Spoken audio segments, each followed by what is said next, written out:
Bharatiya Janata party के पूर्व मंत्री सुरेश भारद्वाज ने शिमला से प्रेस वार्ता को संबोधित किया और कहा कि प्रधानमंत्री नरेंद्र मोदी की पिछले कल नाहन और मंडी में रैलियां हुई, जिसमें 1 लाख से अधिक लोगों ने भाग लिया।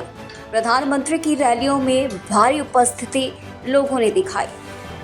वहीं आज राहुल गांधी ने प्रधानमंत्री मोदी की नकल करते हुए नाहन को ही रैली के लिए चुना, क्योंकि चौगान मैदान से बहुत छोटा मैदान चुना गया, जिससे भीड़ ज्यादा दिखाई दे। इसके बावजूद राहुल गांधी ने भाषण में किसी भी कांग्रेस सरकार की उपलब्धियों का उल्लेख तक नहीं किया, जो कि उनके नेतृत्व की महत्ता को दर्शाता है।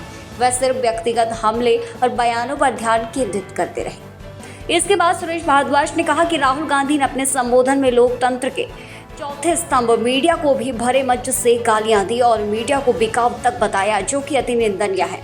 भूतपूर्व प्रधानमंत्री इंदिरा गांधी ने देश के लोगों पर अपनी सरकार बचाने के लिए जबरन आपातकाल थोपा था और लोकतंत्र व संविधान की गरिमा को ठोस पहुंचाए थे। आज उनका पोता संविधान और मीडिया को गाली देने का कार्य कर रहा है और इससे स्पष्ट होता है कि कांग्रेस की गांधी परिवार की ये पुरानी आदत है।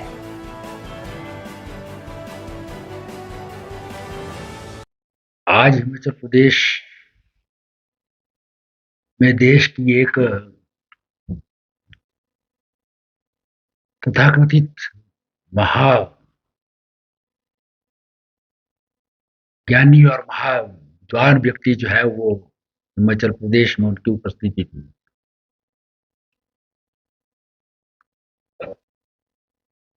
जो आजकल हर काम जो है खटाखट कर रहे हैं।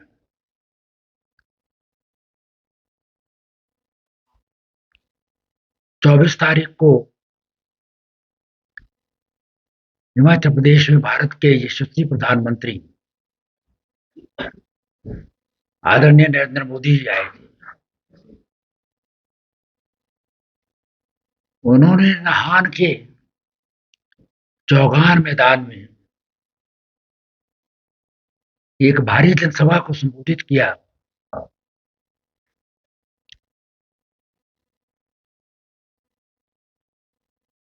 और जितने लोग उस चौगान मैदान में थे,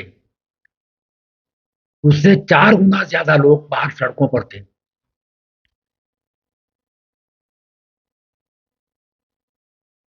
और सिरमौर जिला का, खास करके नाहन में सबसे बड़ा मैदान चौगान है।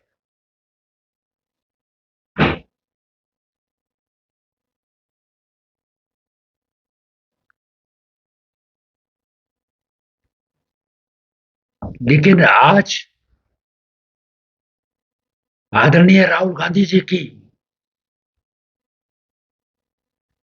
जो जनसभा हुई है हिमाचल प्रदेश के नाहन में, जहां नरेंद्र मोदी ने भी सभा की जिस शहर में, लेकिन जिस ग्राउंड में नरेंद्र मोदी जी ने सभा की, उस ग्राउंड में सभा करने की हिम्मत तक हिमाचल प्रदेश के कांग्रेस जन नहीं कर सके। उन्होंने नाहन के एक बहुत छोटे से ग्राउंड,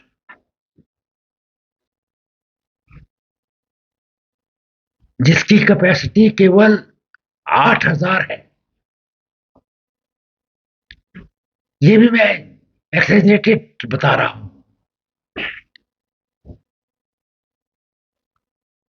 और उसमें भी अधिकांश कुर्सियां खाली पड़ी थी।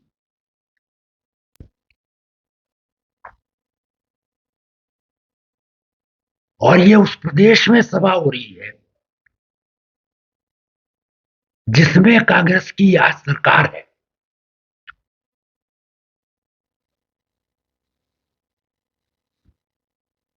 तो इसी बात से आप अंदाजा लगा सकते हैं कि आने वाले 1 जून को हिमाचल प्रदेश में जहां 4 की 4 सीटें जीतेंगे, शिमला लोकसभा सीट पर सुरेश कश्यप जी 2019 से अधिक मत प्राप्त करके वोट हासिल करेंगे, क्योंकि कल की उन्हीं की पार्टी के राष्ट्रीय अध्यक्ष खड़गे जी रोडों की रैली आपने देख ली हो, जिसे वो सबसे बड़ा स्ट्रॉन्ग होल्ड अपना अपना मानते हैं।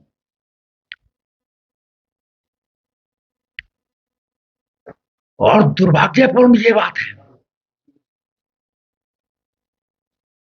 कि जो अपने इंडिया अलायंस के नेता मानते हैं अपने आप को, देश की सबसे पुरानी राजनीतिक पार्टी के पूर्व राष्ट्रीय अध्यक्ष है,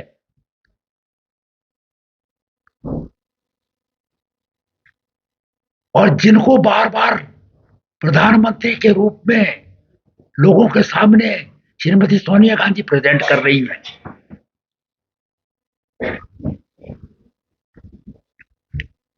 ऐसे राहुल गांधी जी ना तो हिमाचल के बारे में ना देश के बारे में कुछ बात करते।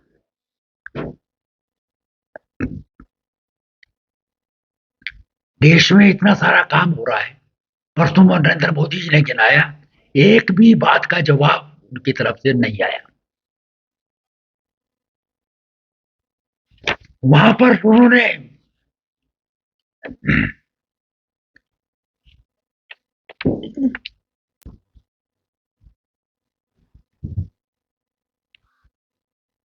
सिर्फ जो एक जुमला आजकल वो बार बार बोल रहे हैं,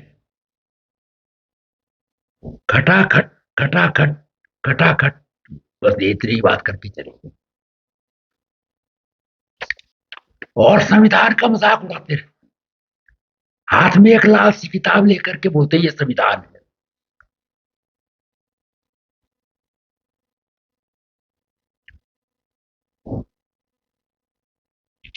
और संविधान की जो दुहाई देते हैं आज, उन्होंने तो संविधान का अनेकों बार तिरस्कार किया है।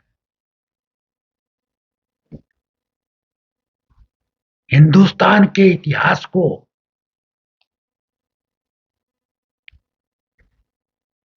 ये लिखने में हमेशा शर्म आएगी कि कांग्रेस के राज में उनकी एक प्रधानमंत्री द्वारा अपनी सीट रायबरेली से चुनाव में अयोग्य घोषित करने के बाद पूरे हिंदुस्तान को बंधक बना दिया था, उसका संविधान को जो है वो तोड़ मरोड़ कर दिया।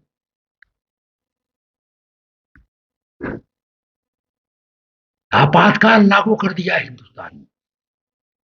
रात के 12 बजे राष्ट्रपति भवन में उस समय के राष्ट्रपति फखरुद्दीन अली अहमद को जगा करके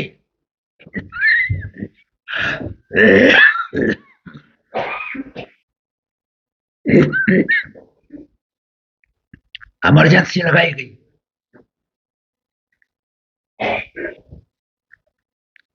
संविधान को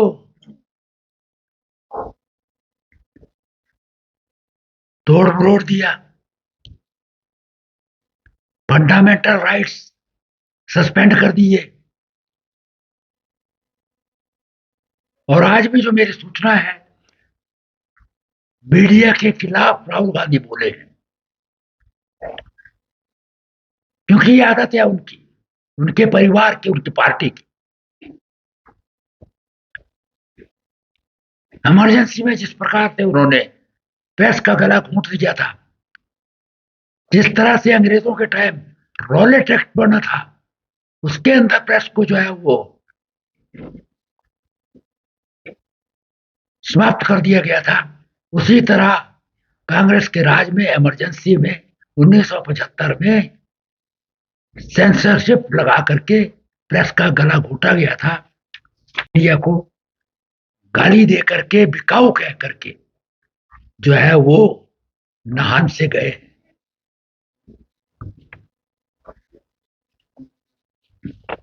ना तो कोई अपनी उपलब्धि बताई, ना कोई एनडीए सरकार की उपलब्धि के ऊपर कुछ बोल सके।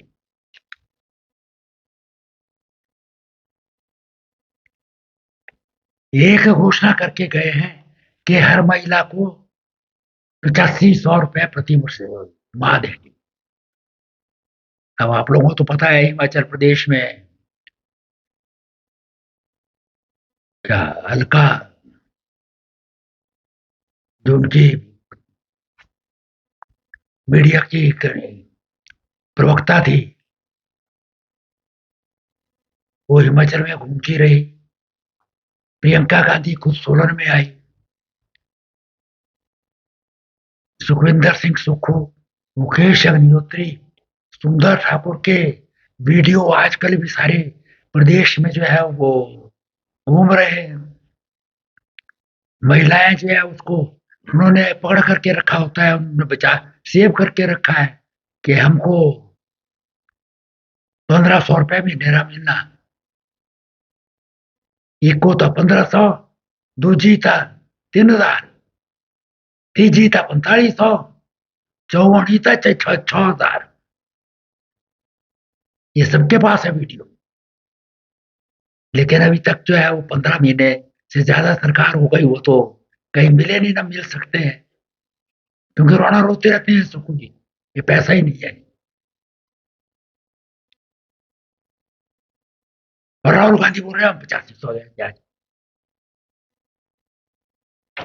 जबकि कांग्रेस का जो है वो ट्रैक रिकॉर्ड है, जो उन्होंने मैनिफेस्टो में कहा या कभी उन्होंने अपनी घोषणा की, वो कभी पूरी नहीं की। 1971 में नारा लगाया था गरीबी हटाओ, संविधान हटा दिया था, गरीबी को नहीं हटाया। आज भी बोलते गरीबी है, भाई गरीबी तुमने कहा था हटाओ, तुम्हारी सरकार चलती रही 2014 तक, तो 6 महीने साल कोई बीच में छोड़ दिया तो तुम तो गरीबी हटा नहीं सके। आज तो नरेंद्र मोदी जी की सरकार में 25 करोड़ लोग गरीबी की रेखा से बाहर निकले हैं।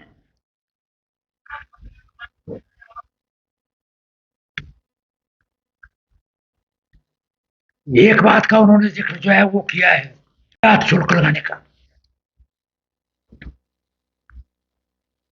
WTO वर्ल्ड ट्रेड ऑर्गेनाइजेशन की जो ट्रीटी साइन हुई है, वो यूपीए की सरकार के दौरान उसकी नेगोशिएशन में कांग्रेस के मंत्री ही जाया करते थे, उन्हीं के प्रधानमंत्री जाते। और जब ये साइन हुई, इसको साइन करने वाले दुर्भाग्यवश हिमाचल प्रदेश में रहते रहे हैं। आज चुनाव लड़ रहे हैं कांग्रेस से। Anand Sharma commerce minister, industry minister के रूप में दस्तखत करके आए। उन्होंने दस्तखत किए हुए हैं कि 50% कस्टम ड्यूटी तक जो है वो लगाई जा सकती है, उससे ऊपर नहीं लगाई जा सकेगी। ये 50% भी बीजेपी ने की है, नहीं तो इनके यहाँ तो पूरा 100% जो है वो बिना कस्टम ड्यूटी के था। बिना कस्टम ड्यूटी के सारा आ जाता, हिमाचल प्रदेश का सेब कहीं ना जाता।